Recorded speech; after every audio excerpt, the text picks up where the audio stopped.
This video will cover internal rate of return, net present value profiles, and modified internal rate of return used for capital budgeting decision making. The prerequisite to this video is the video on net present value. It's important that you have watched that video and remember what's in there, because it'll be very helpful in understanding the material covered in this video. Let me give you some background. In that previous video, we looked at a project called Project S. S because the cash flows are sooner rather than later. So you can see the 800 cash flows soon, and the cash flows drop off. So the cash flows come in sooner. Sometimes it's called a shorter project in your textbook. The weighted average cost of capital is given at 7% at the end of the timeline. The project costs $1,000. You see that under time zero? The net present value that we calculated in the previous video for this project, which is nothing but the present value of all of the cash flows, including the $1,000 cash flow in time zero, came out to be $80.27. How did we calculate that? Well, we used the cash flow mode in our financial calculator. And here's what we did. We went into the cash flow mode and we put in cash flow zero of 1,000 with a negative sign in front of it and hit entered, down arrow. And you can see, I'm not going to go through all of it, but we basically entered all of this information into our cash flow mode. By hitting enter, it sticks in the registers. So it's there. It could even be there if you watched that previous video. It could still be there in your calculator. So now, once you've put that information in and you make sure that CO5 and CO6, those cash flows for time period 5 and 6 are all zero, just to make sure that you don't have data from a previous problem stuck in your calculator. You make sure that those are zero. Then you hit NPV on your calculator. You set I equal to 7, hit enter, down arrow, and you'll see net present value on your screen. You'll hit compute, and there comes the $80.27 net present value. Now, in red here I have, after you obtain $80.27, leave the data in the calculator's register and hit the IRR button. Your calculator may blink, or it may even go blank for a second, because it's searching for an answer. It has to do trial and error, and so it's searching for an answer. And in a second or two, your screen will display 12.64. And that is 12.64%. That's your project's internal rate of return. That's Project S's internal rate of return. So what does that mean? Well, I'll talk about that in a minute. Let's make sure we get the next project that we looked at in the previous video down. The next project is L. It has cash flows that come later in the timeline. And it costs $1,000, and it has these cash flows. The weighted average cost of capital, or the discount rate for this project, is 7%, just like the previous problem. The net present value of this project was $152.54, and the internal rate of return was 11.62%. Okay, before we go any further, let's look at what internal rate of return actually represents. Now, what's interesting here is internal rate of return is the return that's internal to this project. It's like, what does that mean? Well, it means that, we got this interest rate of 11.62%, for example. We didn't use any outside discount rate. This discount rate is in your calculator, but it was not used to calculate the internal rate of return. The internal rate of return is the interest rate, the discount rate that set the present value of these cash flows equal to the cost here. I'll say it again. It was the interest rate that sets the present value of these cash flows equal to the cost, with just a difference in sign, because the cash flows up above are positive and your cost is negative. So the present value of the cash flows up above here are $1,000 positive. The cash flow for the cost was minus 1,000, that nets to zero. That's what internal rate of return is. It's an interest rate that's internal to this project. We didn't use an outside discount rate. We're actually computing the discount rate under the assumption the net present value of this project is zero. So, internal rate of return results in an interest rate, a percent. Net present value is in dollars.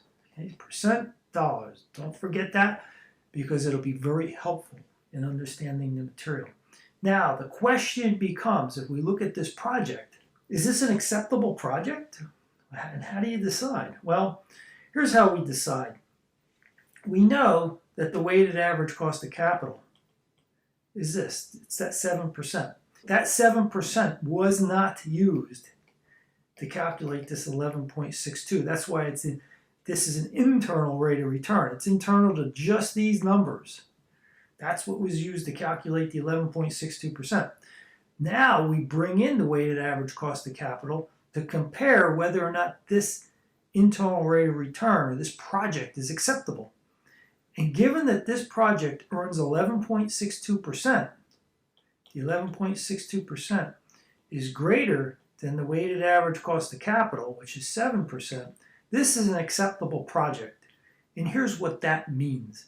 It means that once you look at all these cash flows up here, all these cash flows, maybe I should change it to red so you can see what I'm doing new here. All these cash flows, once you consider them, all of these cash flows reflect all of the costs and all of the revenue associated with Project L, except for financing costs.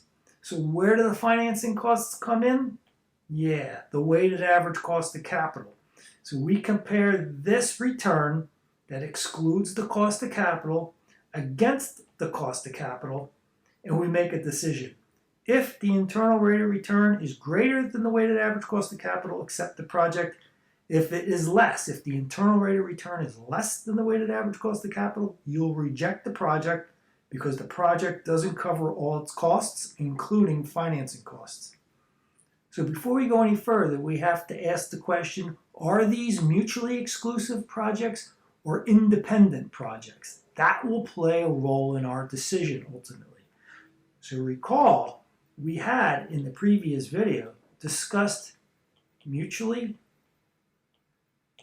exclusive projects. Remember, mutually exclusive projects mean it's one or the other. The example I gave in the previous video was you can invest in a conveyor belt or you can invest in a forklift, one or the other but not both. Or if you had a plot of land on the corner and an intersection, you could either put a laundromat on that site or say a restaurant or a coffee shop. That's what we mean by mutually exclusive. And when you have mutually exclusive projects and you're using internal rate of return to make your decision, then you want to pick the project with the highest internal rate of return, given that the internal rate of return is greater than the weighted average cost of capital. So you always have to beat the weighted average cost of capital. So I'll say it again. If you have mutually exclusive projects, one or the other, you pick the project with the highest internal rate of return and you accept it, provided that that internal rate of return is greater than the cost of capital. So therefore, we would pick Project S over Project L because Project S had a 12.64% internal rate of return, which is greater than Project L's 11.62% internal rate of return. If you have independent projects, remember that basically means you have cash flows from Project L and Project S that are completely independent of each other. It could be that there are two Walmarts in opposite corners of the U.S., or it could be coffee shops in very different locations across the U.S. The cash flows associated with those stores are going to be independent. And when you have independent projects and you have the money to do it, you can invest in all of them. And when would you invest in all of them? When the internal rate of return is greater than the weighted average cost of capital. You can invest in all of those projects because it's going to add to shareholder wealth. If any projects have a weighted average cost of capital that's greater than than the internal rate of return, you're just going to reject them out of hand because you're not covering your costs. So with independent projects, you can accept all profitable projects where the internal rate of return is greater than the weighted average cost of capital. And on the other hand, you may reject them all if the internal rate of return is low relative to the weighted average cost of capital. Now, let's move on to the idea of net present value profiles. Net present value profiles. So I'm going to draw a graph here. That's what we're talking about. But before I draw a graph, what I want to do is calculate the net present values of these two projects relative to the cost of capital. Okay, I'm going to assume a cost of capital, meaning a discount rate of 0%, 7%, 10%, 12%, and 15%. And then I'm going to calculate the net present value of S and the net present value of L. So if we have a cost of capital, in other words, a discount rate of 0, what's the net present value of S? What's the net present value of L? Well, it's just summing the cash flows up. There's no discounting when you have a 0 interest rate. So you just discount at 0. That means you're going to have a 200 NPV for project S and a $450 net present value for L. If the discount rate is 7%, then you know the net present values are going to start to drop. In fact, you know exactly what it's going to be because that's what we calculated above and in the previous video. If the discount rate is 10%, we'll get these numbers. And now what we want to do is we want to graph these numbers. We want to graph this information and compare it for the two projects. So let me see if I can get this drawn to scale. So here we're going to have the cost of capital. COC is the cost of capital. We're going to have a 0 mark here. We're going to have NPV up in this axis, and that's when NPV is positive. Net present value is positive. And then we have negative net present value here. So we go negative down here. We're positive up here. Now, let's plug in the internal rates of return in this graph for each project. First off, you need to ask yourself, well, where would I plug in the internal rate of return for project S, for example? Well, we know it's 12.64%, but where does it go? Well, it goes on this line because this is where NPV equals 0. So remember I said that the internal rate of return is the interest rate, the discount rate, that sets the net present value of the project equal to 0. And so here is the net present value of 0. It's on this blue line. And this will be 12.64%. And the same thing with L. So this was S. And I'll do L was 11.62% for L. Okay? Now, we did calculate the NPVs for 7, for example, and that's in right here, this information right here, which is what we calculated above. And when we did that, let's look at it carefully, try to get it in here carefully. 80.27, 152.54. And so at 7%, we're here and we're here. And so for project L, we do it in red here. This is going to be this was project L. There's project L. And then project S will look like this. So here's project S, here's project L. That's what we mean by net present value profiles.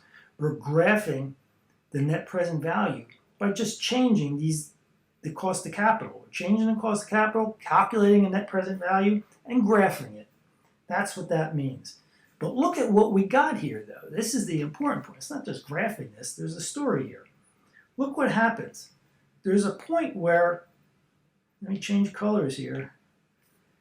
There's a point where project L is better than project S, which is here. Put it in green, there's S. So project at this point right here, from here to here, project L is better because it has a higher net present value. Any point in here, for example, just pick this percent, come up. L is better, it has a higher net present value profile and a higher net present value. At this point, sometimes called the crossover rate, they're equal. The net present values are equal.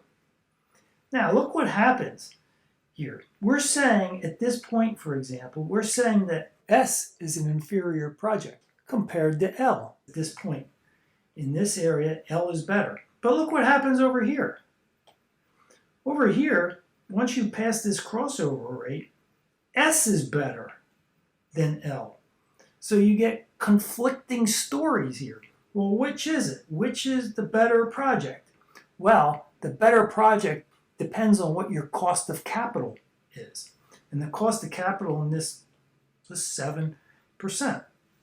And so we had 7%, then L was the better project. Had our weighted average cost of capital been higher, or discount rate instead of 7 been higher, then what you see is S is the better project. So past this crossover point, you're going to see that S is the better project. And what do you see here? Somewhere around between 10 and 12%, we flip from project L being the better project to project S being the better project. And if things flip at this crossover, so this crossover, it's not quite drawn to scale, this crossover has to be, around maybe 10 or 11% in this area, 10 to 11% right here. That has to be about 10 to 11% crossover. So the point is, internal rate of return can give you a false signal as to whether or not you want to invest in the project or not. It depends on your cost of capital. The same scenario, just different cost of capital can change your decision on which project to accept. So now what we want to do is, we looked at net present value profiles, we realize now that internal rate of return, you got to be careful with it. It's tricky. It's not like net present value, where net present value, you got a positive dollar amount, you accept it. And if it's a negative dollar amount, you reject it. And net present value is in dollars, so it's easy to measure. Here we're looking at a rate, and the rate is kind of tricky. And so what we want to do is we want to see, like, well, what else is going on here that we need to consider in order to use internal rate of return properly. So at this point, you might ask, well, what's causing this crossover rate and this conflict between these two projects? Well, there's two situations that can cause this crossover rate and conflicting results. One is we have different size projects. That could be the cause. It's not the cause here. We have projects that are the same size, and how do we know that? The costs of the projects, S and L, are both $1,000. That's what we mean by size, the cost of the project. Since it's the same between S and L, that can't be the cause of this crossover rate and the conflicting results. The second cause of conflicting results is when we have different timing in cash flows. Ooh, yeah, different timing in cash flows. That's why we call one sooner and one later. The sooner has cash flows that come in earlier, the later has cash flows that come towards the end. That is the source of the conflict and the crossover rate in this problem.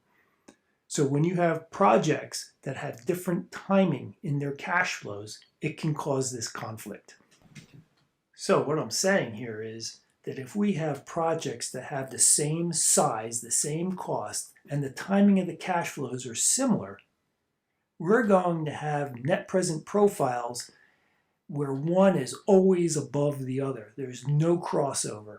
That way, no matter what the cost of capital is, you're going to have one project that's better than the other, no conflicting results. So now, let's look at some other problems related to internal rate of return. The next problem we're going to look at is non-normal or irregular cash flows. And what I mean by that is, okay, so non-normal or irregular cash flows. The cash flows that we normally look at in capital budgeting start off with a cost, and so it's negative, and then the cash flows after that become positive. That's what we call normal cash flows, or regular cash flows, standard cash flows, I guess you could call it. There's only one sign change right here. It goes from negative to positive. If you have this normal or regular cash flows, then you're going to have one unique internal rate of return. But if you have non-normal, non-regular cash flows, such as this, then you're going to have multiple internal rates of return, and you won't really know which one is the correct internal rate of return. Because you're going to have, in the case that I showed you here, there's a sign flip here, so that's one internal rate of return possibility. There's another internal rate of return possibility because of that sign flip, and then there's another sign flip, and there's another internal rate of return possibility. And so you could have 3 internal rates of return, and you're not going to really know which one is going to be appropriate for you to evaluate the project. And what it's basically saying is, I'll just draw a generic possibility for a multiple internal rate of return. You have net present value here, you have 0, you have negative NPV here. You could have, instead of having a nice internal rate of return, unique internal rate of return like we saw here in net present value profile, it looks like that. The profile could actually look like this, for example, in which case you have 2 internal rates of return. And your calculator may get stuck on this one, or it may get stuck on this one, depending on the problem at hand. So you need to be aware of the fact that you can have multiple internal rates of return. Now, the next problem associated with internal rate of return has to do with reinvestment rates. And this is tricky, so you have to listen carefully. The internal rate of return to a project assumes that the project's cash flow get reinvested at the internal rate of return. That sounds like I'm, talking double talk here.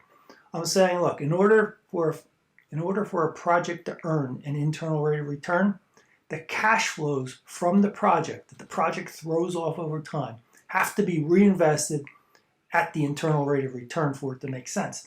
And if you have a project with a really high internal rate of return, what's going to happen is you're going to make an assumption. You're making an assumption that the cash flows from this project can be reinvested in another project with a really high rate of return.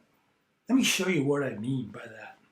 Let's actually look at the project we were looking at earlier, the short project, S.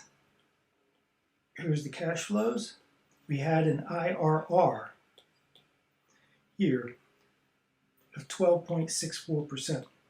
Here I'm going to show you that when we calculated and we got this 12.64%, even though we were calculating present values, we can kind of reverse the process in a sense and compute a future value and then discount it back. Let me show you what I mean. When we computed this 12.64%, we assumed that the cash flows were reinvested at the 12.64%. I didn't show you that, but it's embedded in the problem. Let me show you. This cash flow is $800, and we're going to take it and reinvest this first cash flow of $800 at 12.64% for 1, 2, 3 periods. That comes out to be $1,143.32. We're going to reinvest the second cash flow of $200 at 12.64% for 2 years. That'll be $253.76. And then we're going to reinvest this $100 at 1.1264 for 1 year. That'll be 11264. You add up all these cash flows here. All these cash flows add up to 1609.72. That's the future value of all the cash flows reinvested.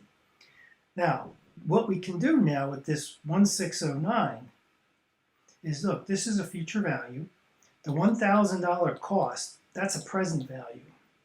So remember, you can take future value divided by present value, take it to the 1 over n power minus 1, and you're going to get the interest rate that you discounted those cash flows back by. So we're going to take the 1609 divided by 1,000 and take it to the 1/4 power. Remember, you can always put that in your calculator as 0.25 because it's hard to sometimes put a fraction as an exponent in your calculator. So just put it in as 0.25, subtract 1, and you know what we get? We get 0.1264, which is exactly the internal rate of return I showed you. It looks like a magic trick, I realize that, but that's the assumption that's going on under here. When you calculate an internal rate of return as we initially did, we took a present value and set the present value equal to the cost. But you know, the internal rate of return implicitly assumes that you reinvest the cash flows at the internal rate of return. And the point that I'm trying to make here is that if you have a really high internal rate of return, you may not be able to reinvest those cash flows at that high rate. Now, 12.64% is pretty high compared to the 7% weighted average cost of capital. That 7% is saying, look, the average project should be discounted at a 7% discount rate because it's average risk for this firm. And here we have one that's nearly 13% for an internal rate of return for that project. We probably can't reinvest the cash flows at the 12.64%. So that's a problem. Reinvesting cash flows at unrealistically high rates. That's another problem with internal rate of return.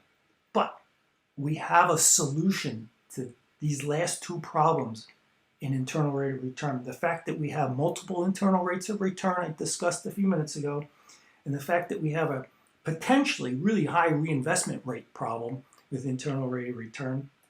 You know, it looks like it really dooms this criteria for evaluating projects, but we can salvage it to some degree. And the way we salvage it is with an idea called modified internal rate of return. Modified internal rate of return employs the analysis I just showed you with one little twist. Reinvest the cash flows at the weighted average cost of capital, which in this case we've been assuming to be 7%.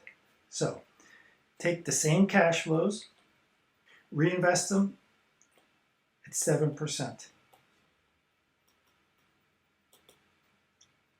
Sum these guys up. Now what we get here is a modified internal rate of return. This is the future value with cash flows reinvested at 7%. So this is the future value divided by the present value of 1,000. Take it to the 1 over 4th power minus 1. And when we do that, we get 0.0909. 9.9% is the modified internal rate of return for this project under the assumption of a much more reasonable reinvestment rate. Now, based on what I just did, try calculating the modified internal rate of return for project L on your own, and determine which project is better, S or L, according to the modified internal rate of return criteria. The answer will follow in a few seconds.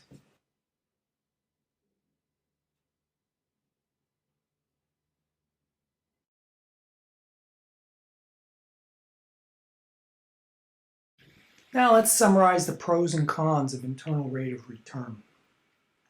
Okay, the first thing is it's measured in percent, which some people really like the fact that it's a percent because, you know, interest rates are in percent, inflation is in a percent, growth rates are in a percent. So some people really like the fact that internal rate of return is measured in a percent. But the problem with that is it's not easily comparable to adding to shareholders' wealth. You can't really stack and add, if you're 10%, 10%, that doesn't mean 20%.